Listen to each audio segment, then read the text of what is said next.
I have to be honest with you, hitting this many JRPGs one after another, starting to get a little bit tiresome. I don't mean like tiresome as in, oh, that's the wrong choice. I guess what I mean is taxing. JRPGs are so long, and it's always weird when I feel like I don't have that much to say about it. It's like, well, you know, but like I said back during Legend of Dragoon, during SMT4, I'm doing the best I can to tell you what I feel is worthy of sharing. You know, I don't want to just start pontificating on and on about, so there's this scene where the main character talks to the other character, and then they look at each other. I don't want to pad my episodes.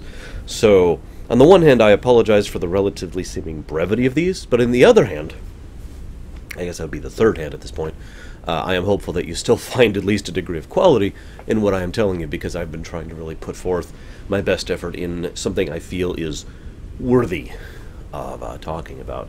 So, with that being said, this game actually reminds me a lot of Shin Megami Tensei 4. As with before, as with all previous ruminations that I've ever done ever, spoilers are everywhere. So, if you have not played this game yet, or do not wish to be spoiled, this is your official warning. I'll go ahead and throw the warning up again here. Ready? Ready? Okay, there you go. Warning. Spoiler warning. A lot of determinism in this game. Again, similar to SMT4, like I said. The idea that humans basically create the universe is taken to probably its most literal extent in this case, where a group of humans managed to destroy and then create the universe, making the new universe the one that we have of Xenoblade. The idea, of course, that these were humans of Earth who managed to do so. This is very Monolith soft, by the way. If you've ever looked at anything that this company or these developers ever done ever, they have this tendency to start off with an already kind of out there, kind of a high concept premise, and then just never stop cranking up the level of how far they're willing to go with it. Xenogears and Xenosaga are both excellent examples of this, and please don't ask me to ruminate on those games. I don't know if I could play through those games. Those games were colossally huge, and it would take me forever. Even this game, as an aside, I basically did no side quests. I didn't have time. You know, I have to do one of these things a week. I had a week to beat Xenoblade Chronicles. I had a week to beat SMT4. I had a week to beat Persona 4. So I kind of have to blaze through these games for this thing. Please don't ask me to go through the Xenosaga series. Oh my god. But I want to talk about this because it's been debated. So they've flat out said that this has nothing to do with Xenogears or Xenosaga, both of which exist in the same canon, if extremely vaguely. Xenosaga leading into, in a very roundabout way, Xenogears. And I mean, it's like the most tenuous connection in the world, but at least they occupy the same setting. But what I find interesting is that even though it's clearly designed not to have anything to do with the previous games, it actually reminds me a lot of... Well, obviously there's a lot of significant parallels to this game in Xenogears, but I feel like if you were to line them up timeline-wise, this would actually work really well before Xenosaga. Like this being the prelude with the new world that is created at the end of the game, leading into what would eventually become the backdrop of Xenosaga, which then, you know, leads into Xenogears. Now, it is worth noting I haven't played X yet, the latest one. Very brief spoilers for X. It is very likely that X is going to have... Well, X was left dangling. X was left with plot threads dangling, so the door is open there for a sequel to X. So it's entirely possible that'll tie in somehow, or maybe it won't tie in at all. I don't actually know. Again, I haven't played X yet, even though I know that little tidbit about it. I mentioned that, though, because regardless of the actual linear continuity, the thematic continuity is very apparent. There's a lot of human determinism. There's a lot of...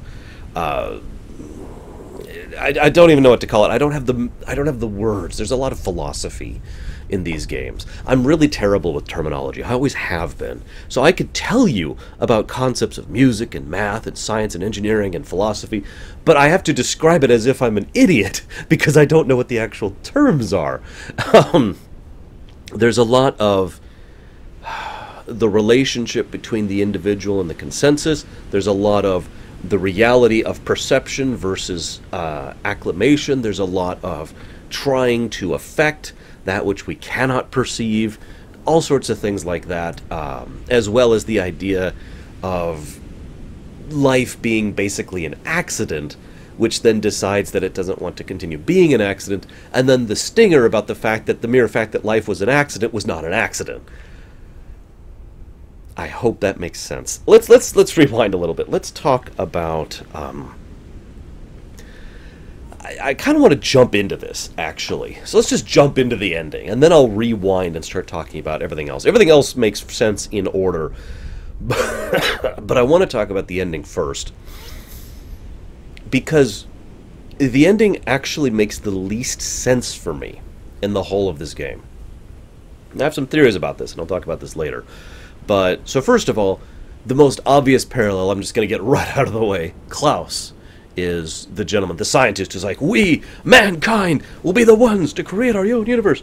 We will have this power, you know, blah, blah, blah. Klaus was a raging egoist long before he actually had any godlike powers. Not the most uncommon thing for a scientist to have. But I mention that because it helps to inform his character arc later on as Zanza. But the relevant point here is that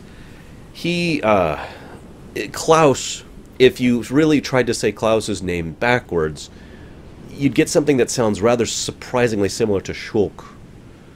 Shulk. Think about it. I only point that out because I actually knew someone who, when I mentioned that to him, he was like, I never thought about that, so I thought I'd share that right off the bat. Why are Zanza and Maineth the only survivors? Now, I know that's not actually true. There are, in fact, 4 survivors total from the original incident, and I'll be talking about that much later. But the only 2 things that ascend to deityhood and have these colossal things, like, why was reality shaped by those 2 scientists? We see that there are more than those 2 scientists there. There's probably a lot more humans on the planet, because that's Earth. There's probably a lot more humans on the station that they were working on, and yet for some reason only Zanza and Maineth are the 2 humans who got personified into shaping the new universe as they see fit. Furthermore, one thing that really always bothered me, and I know this is just a minor complaint, but the way it's portrayed is that the whole universe is this expansive ocean. There's nothing else. There's no planets. There's no standard concepts of gravity or anything like that. Again, this ties into the high dimension, high concept thing I talked about earlier. The fact that physics literally don't work the same here because they have been rewritten by the universe being rewritten. Okay, I'm okay with that. What are they standing on in the ocean? Or is there a seafloor under the ocean? If so, what's under that? I know my mind is just too linear. I talked about this back in SMT4. But all I see is 2 colossal giants standing on an ocean on a planet. Like that, the very first time I saw it, that was my first immediate assumption. Was that these are 2 massive giants on a sphere orbiting in space, because that's just the way my mind thinks. But of course, it's made clearer throughout the course of the game that's not the case. Everything is just this endless ocean, nothing in it. The only actual signs of anything are these people. What I find most interesting about that is the idea that one of Zanza's big points is that he's trying to prevent people from leaving, from trying to explore space. Now, I know this is supposed to be the entire universe, and please, let's not get into the whole scale thing. I've talked many times before about the idea that writers do not have a sense of scale. Monolith Soft has no idea, concept, or scope of scale at all. This is not new to Xenoblade.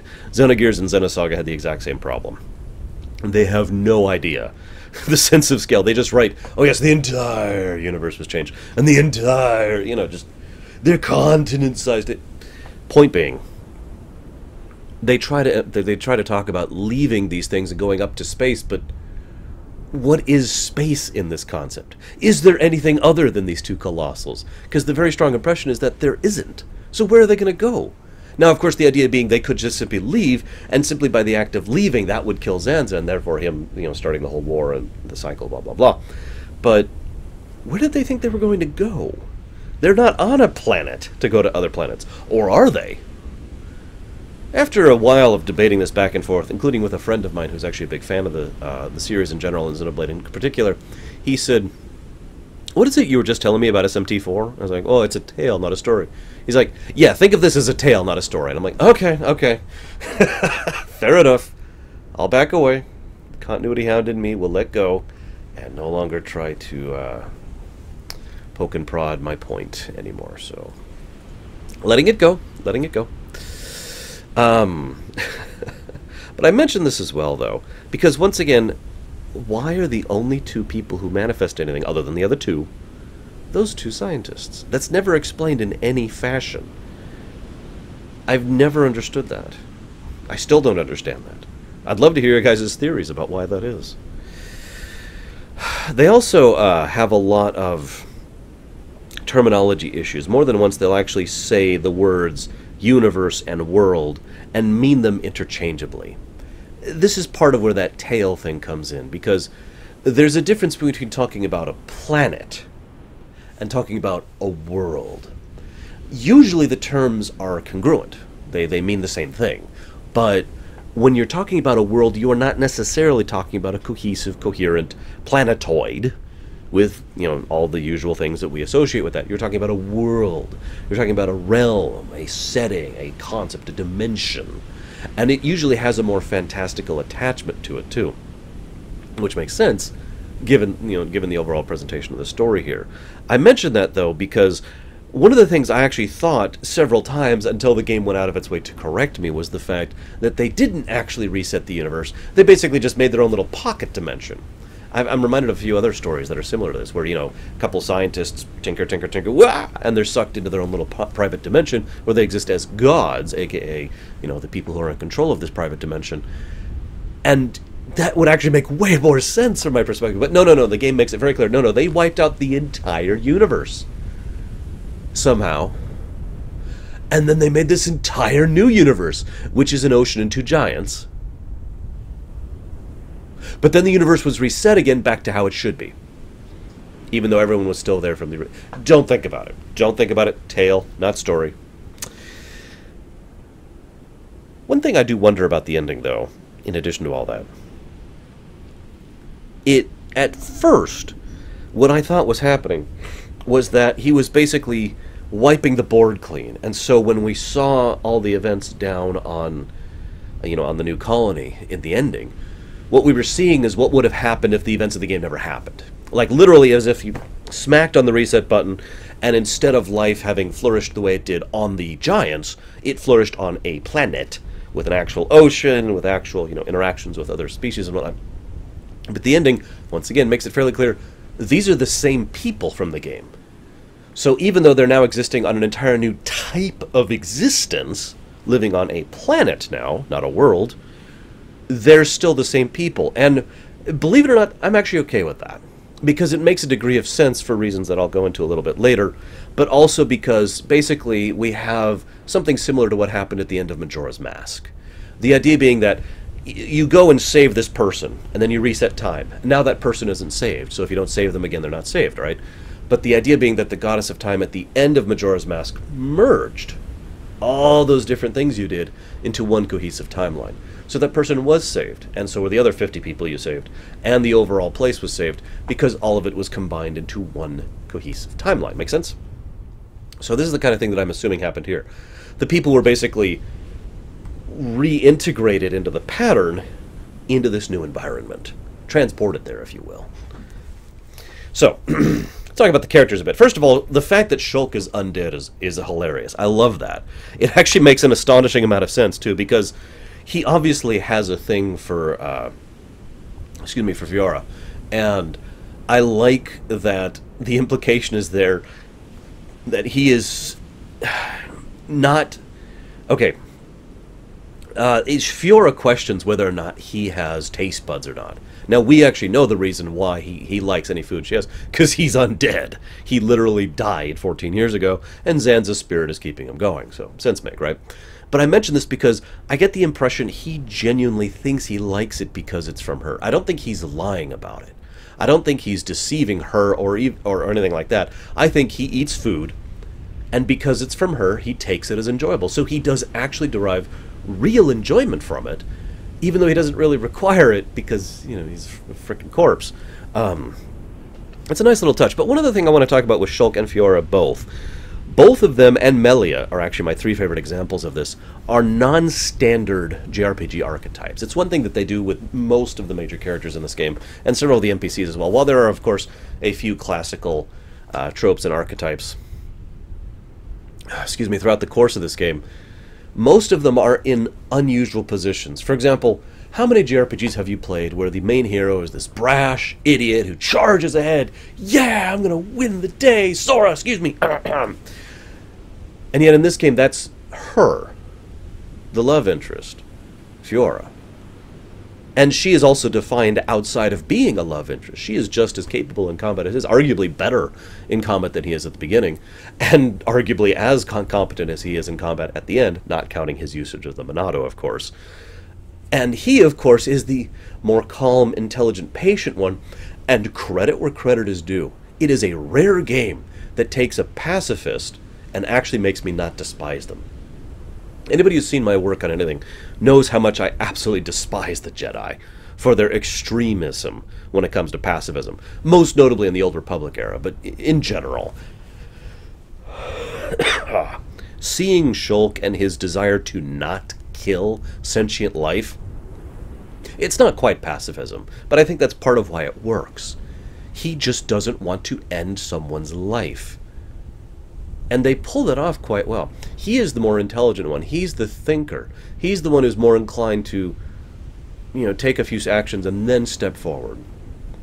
Whereas she's the brash idiot who charges ahead and ends up paying for that on several occasions. I find myself wondering if part of this is because Shulk himself is the third aspect of what happened when the universe was the entire universe, 10,000 years of the universe in the mountains was destroyed and ended up being Shulk. Now I mean this sincerely. We know that Klaus became Zanza and whatever her name was became Baineth. Is it not too out of bounds to consider that a huge amount of the rest of humanity became Shulk? In fact, I would theorize all of the rest of humanity became Shulk. I'm serious about this, by the way. I'd love to hear your guys' theories on this as well. I'll elaborate on this a little bit more later. But like I said, I think there are 4 things that survived from the old universe, and that's the first 3. Melia, again, another good example. At the first, and the game even plays with this. It's like, oh, here she is, and she's a stereotypical brat princess archetype. She even slaps you. But then, very, very quickly, it's shown that that is not her character at all. And she develops herself very quickly beyond that. And I like that. Unfortunately, and I hate to say this, but I really don't have much else to say about the protagonist. So let's move on to the NPCs. Let's talk about Zord. Now, that's a weird way to go, but hear me out. The biggest thing I want to talk about with Zord, first of all, is that he serves an excellent triple purpose from a writing perspective. First purpose, he serves to give us a face, an actual named character for the enemy. Now, there's differing perspectives in writing. You can either go the Darkspawn route or the First Contact route. Now, if you don't know what I mean by this, the idea is having this nameless horde that you just fight, and they have no personalization. They're stormtroopers. You don't understand that that's Stormtrooper Bob and that's Stormtrooper John, and the two have wife and kids, and this guy is really good at painting. No humanization is the point. They are faceless enemies whose only purpose is to be the faceless horde. The other side of that, from First Contact, the movie, Star Trek First Contact, is to put a face onto the enemy. So yeah, there's the faceless horde, but then they have a representative up here, and this representative gives you insight into the personality and the and again humanizes them, whether for good or bad. Zord, at first you might think, and so so Zord is a good way to put a face onto the Mecho's enemy as an enemy force. I keep wanting to say Machina, but I realize that's actually kind of a different force. I have kept doing that throughout the game, too. And he is a... so that's his first purpose, is to serve as a face. His second purpose is to serve as a way to convince the players that these are the bad guys.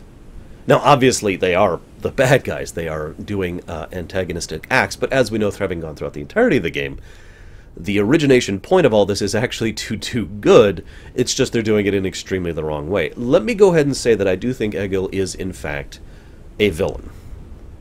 E-G-I-L. How did they say Egil? Egil? I actually didn't play this game right before this rumination. I was having health issues as usual, so I actually passed out, and then it's actually been a couple days. Regardless, the I'm just going to call him Egil, because that's always what's in my Egil. The My pronunciations are legendary for being wrong, anyways. Egil is a villain, okay, and I think that sincerely. Just because he is trying to do what he believes to be right does not make him the good guy. Just because his goals happen to align in a way with the players does not make him a good guy. Just because he is fighting against the real villain does not make him a good guy. Okay? That's my opinion. I know there's some differing opinions on that. One person I talked to personally about that said, well, I think he's just a misguided, well-intentioned individual who decided to do the only thing he thought he could in order to prevent Zanza from wiping out his people again. Keep in mind, he's been through this already one time before. But regardless of whether that's true or not, the point is to try and pull the rug out with Zord from under the player's things later by first, and you can't do that unless you put the rug under the player first, and that's what Zord is doing. He is saying, "Hi, I'm incredibly evil," and yet if you pay attention to his scenes, in no way does he actually come across as evil. He comes across as broken. He literally comes across as if he is some kind of renegade rogue AI gone completely wrong. Now, another interesting fact about him, this is his third purpose from a writing perspective. He's eating people. Now, a couple of times we see people being eaten, and those people are actually being kidnapped in order to be turned into the Faced, right? Because Egil needed something that could resist the Monado Blade. Okay, all of that makes sense. But what the hell is Zord doing? Well, actually, we do have an answer to that. And I'm not sure how many others were doing this, but Zord, in particular, was... Well, I don't know what the physical act of eating was, but it definitely involves doing something to their ether. Because that's the real point. He was eating the ether from all these people, all these humans, to ensure that it didn't get cycled back into the equivalent of the life stream. So that it couldn't go back into Zanza, so Zanza couldn't get back up, and blah, blah, blah, blah, blah. It was all a part of a plan to weaken Zanza on behalf of Eagle. I like Eagle better. I'm going to start calling him that. So, that's his three purposes as a writer. It makes sense in several ways. He also serves technically a fourth purpose, but this isn't really a writing purpose. He's a nice lead into the next villain. See, Zord is basically... Oh, that's a tough one. I'm trying to think of a good example. There's a concept where you have this main villain, but he's not actually the main villain. Legend of Dragoon did this like 3 times. This game does this several times. Zord is kind of a main face villain until you find Metal Face. Metal Face is a very big, prominent villain until you encounter Eagle, and then Eagle is, of course, the main villain up until the finale with Zanza. Or up until you learn the truth, and then Zanza is the final villain. That's what I was trying to say there. But the point being, Zord serves as an excellent first face for the villains, who then leads naturally into Metal Face, who is much, much worse. Where Zord was clearly crazy and broken, Metal Face is an evil bastard who clearly derives way too much enjoyment from actually hurting and causing suffering in people. It makes me wonder if he is really that deranged, or if the process made him that. And the game lets us decide for ourselves. We see Mumkar before the incident, before becoming Metal Face, and we see that Mumkar is not exactly a good person. He is a coward, and well, that's basically his main character. He's a coward and he's selfish. How much of that is still present? How much of that was changed when he became one of the Faced? I don't actually know. I don't have answers for you. But Metal Face is actually surprisingly charismatic in his own way. He was entertaining to have on the screen. He was an interesting villain to go after. And that made it all the more interesting that Metal Face himself served as character growth for Shulk. The fact that Shulk found out that Metal Face was a sentient sapient being meant that even though he had done terrible, despicable things, even to someone he loved, he still wasn't willing to kill him. That was actually a great scene, and a powerful moment for his character development. Also, I'd have to say Metal Face's death was appropriate.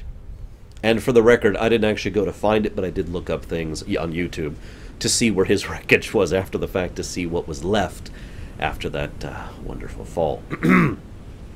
Now, we're going to switch gears just a little bit here, no pun intended, and talk about Lorithia.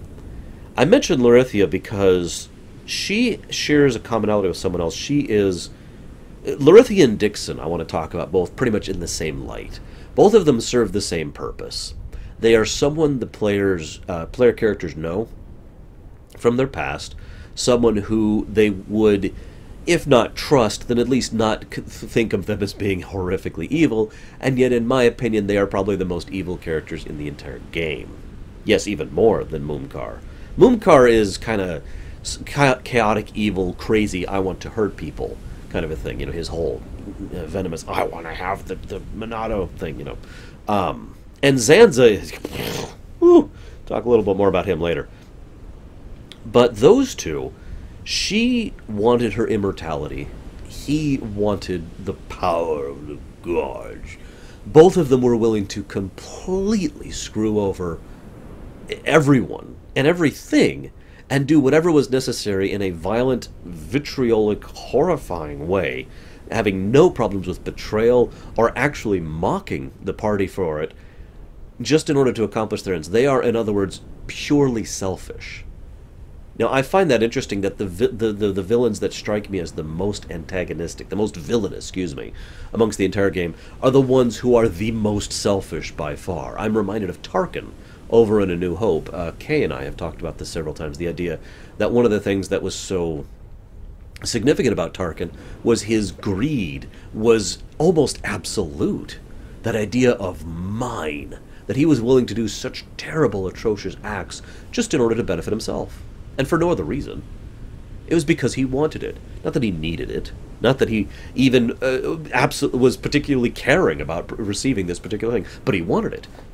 And that's what I get. That's the impression I get from these two characters, both Larithia and Dixon. Now, they both serve as a contrast to the Talathia. Now, if you're paying attention, this game is basically in 3 acts, relatively speaking. Technically, 3 acts plus a finale. So the first act, we've got Zord and then Metalface, and the backdrop of the Mechods, and of course the Faced as the overall antagonists. In the second act, it's much more about Larithia and Dixon being the face problem, the main antagonists, and then we have the Talathia as the background villains. And then we actually go after, in the third act, after, well, basically everything, as we go after Egil, and then the finale is going after Zanza. I mention this, though, because once again, the Talathia forms sort of a backdrop, mindless horde to both Dixon and Larithia. I keep forgetting her name. I keep having to look back at my notes to remember her name. She wasn't actually that significant of a character, other than her purpose from a writing perspective. The writing of this game is actually very tightly done. Definite props to Monolith Soft for this. I am hopeful that X, whenever I actually get to play it, yes, yeah, right, is actually pretty good in a similar vein. But moving on. I also find the Talathia interesting because they remind me of the Seraph angels from Xenogears. The things that go about to collect the creatures, the living, in order to consume them for the ether in order to feed Zanza, or Deus in the case of Xenogears. Not that I'm intending, not that I'm calling them out for repeating their own story idea. That's not the point. The point is, I find it fascinating that their entire purpose in existence is to harvest life in order to sustain a greater being. In fact, being completely honest, more than even before I thought about the Xenogears connection, the first thing I thought about was the Reapers. Now, of course, obviously, I knew a decent amount about the story walking into it, so I knew that there was no, they're collecting people to make greater Reapers or whatever. But it is kind of horrifying in its own way to think of all people as just food. This is why I mentioned the accidental life idea. And this is another concept that both fantasy and science fiction have toyed with several times. The idea that sentient, sapient life has grown when it wasn't really supposed to. When it was supposed to just be cattle. And yet it became something more. And something more tends to want to continue to exist. I know, strange thought. Now I want to segue briefly into the ether. The ether, there's actually not much to talk about in the ether. It's pretty much straight up live stream, from your FF7 typical example. The one thing I find most interesting about ether, though, is it's present in the machina as well. It's not just the organic life. All life. Sentient, sapient life has ether in them. The implication is that ether is, for lack of a better term, soul energy.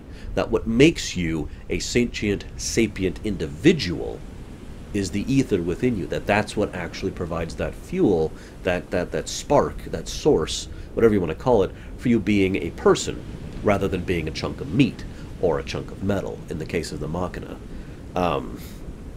I find that kind of fascinating. It also makes perfect sense that the same fuel source would exist for both types of life, given the nature of how the technological and the biological were merged when the last universe was into the new one.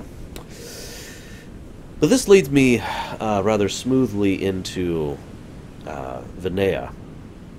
Vinaya is another example of a not exactly cliched character who is fairly well written, I think. She is...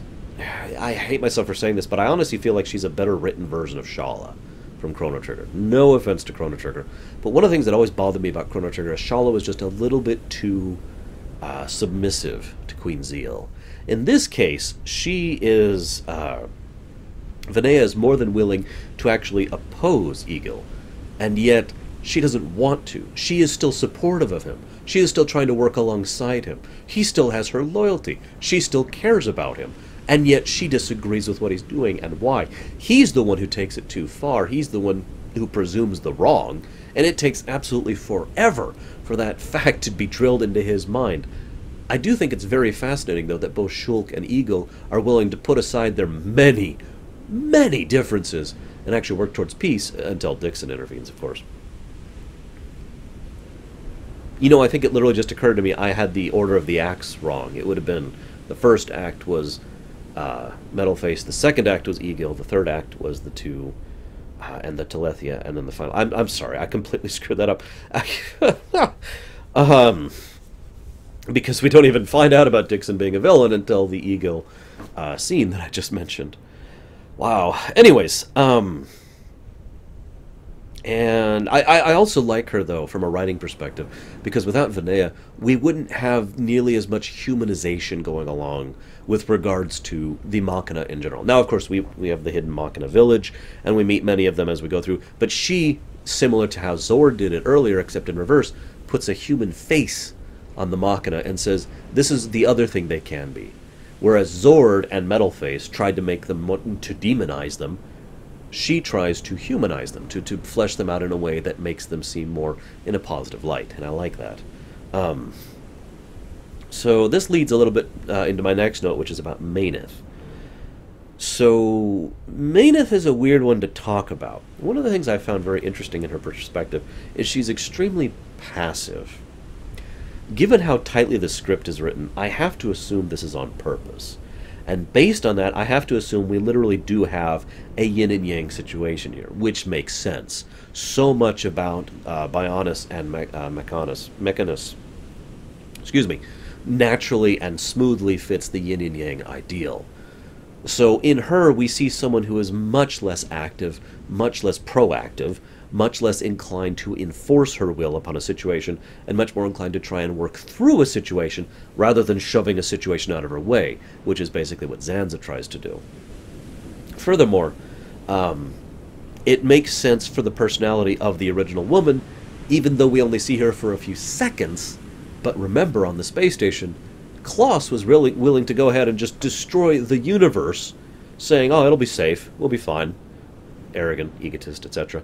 And then she tries to intervene in the most passive way possible, saying, no, don't. And then she just kind of sits back and watches as he does it.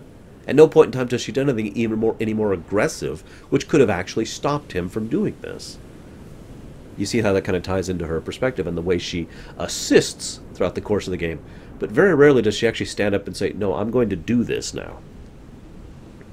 It also really comes forth in the scene where she and Zanza actually fight. And, you know, Zanza just clearly has the upper hand because she's not just concerned about beating him, whereas he's only concerned about bringing down her. As an aside, really quick, I find myself genuinely wondering if any of Klaus or the original woman are present in Zanza and Mayneth. I mentioned that because I didn't really see anything that clearly indicated one way or the other. It's entirely possible they actively don't remember their original lives. Now, obviously, Alvis does. God. I'm really out of it. Obviously, Alvis remembers the origination. He shows it to Shulk, for God's sakes. But do the humans that became their new personas? Is it not entirely possible that they're not literally that Klaus did not literally become Zanza, but the idea of Klaus, the idea of the egotistical "I am as unto a god" in humanity, the arrogance, became Zanza rather than Klaus directly becoming Zanza. Now, I mention this because this kind of ties into the whole Passage of Fate thing. We see the Passage of Fate more than once. It's actually referenced by name more than once. And the idea that I was always struck by, and maybe this is just my linear mind thinking, but it really got me wondering, what if what happened when those scientists did their things is that they reprogrammed the universe to accept input? What if what they did was effectively reduced the universe to a set of code? Now, the argument could be made, well, the universe is already a set of code. It's just not in a literal type kind of way. Yes, but what if what they did was made it so that someone who had access to that code could edit it at will? It's not actually godlike power so much as it's rewriting the holodeck, if you understand. It's just the holodeck in this case is of ridiculous scope and scale. Because that is it, isn't it? You know, a person who walks onto a holodeck in Star Trek may seem like unto a god by the holodeck characters, but they're not. They just happen to have access to the programming of the holodeck. Now, I mention this because I have a theory that neither Zanza nor Maineth had access to that programming. They had strength. But I believe that strength was made as part of the program. That they were made as representations of two parts of humanity, the yin and the yang, with Shulk himself being the third cohesive point, the point that binds them together, if you will, which I forget the actual philosophical name for because, as I mentioned earlier, I'm terrible with terminology, but I hope some of you know what I mean by that. And the balance point, if you will, between the two. In which case saying yin and yang is actually a little more inaccurate, but I hope you get what I'm talking about. And if that's true, that means that Klaus is gone, and whoever the original woman is probably also gone. Some aspect of them probably lived on in their avatars of Zanza and Maineth, but otherwise were a race just like all the other people were. Now, you might think, well, what's the relevance of this? Well, the relevance of this is Alvis. Alvis, of course, would be the actual person who has access to that code. Arguably, the only person who actually has access to that code. Remember, as he's, especially towards the end of the game, it becomes more and more clear, Alvis is the one who is actually capable of doing things. He's just unwilling to do them on his own. And that makes perfect sense. He's just a program, after all. It is very heavily implied that Alvis does not actually have sentience or sapience. Not really. No ether, if you will, no soul, if you prefer that term. Instead, he is following his programming, just like all the others are. It's just the difference is he is the holodeck computer, or has full access to the holodeck computer, whereas everyone else is just walking around in the holodeck, with, of course, the major manifestations, blah, blah, blah, etc. So,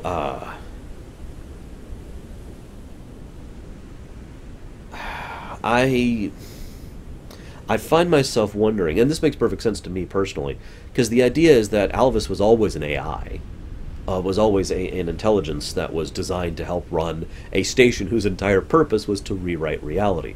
So it makes sense that once reality was rewritten, it would be done so in a way that he would have access to the source code, if you follow.